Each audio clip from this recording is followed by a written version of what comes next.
DMW. Thank you, DMW. Ako po ay nagpapasalamat Sa DMW po. Salamat po.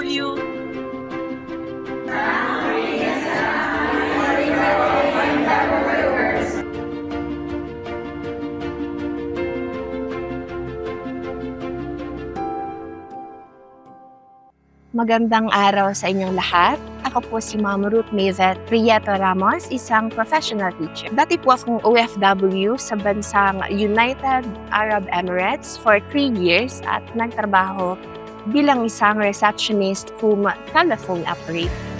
Nakauwi ako ng Pilipinas noong year 2019 dahil sa hindi magandang karanasan.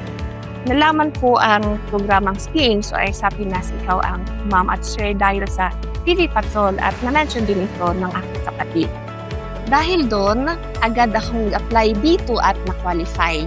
Malaking tulong ito sa akin ngayon na nasa permanent position ako bilang isang teacher 1. I am also thankful na aside na napoprovide ko ang everyday needs ng aking family, ay nag-enjoy ako sa araw-araw rin pasok kasama ang mga estudyante ko. Wala na rin akong balak bumalik sa ibang bansa.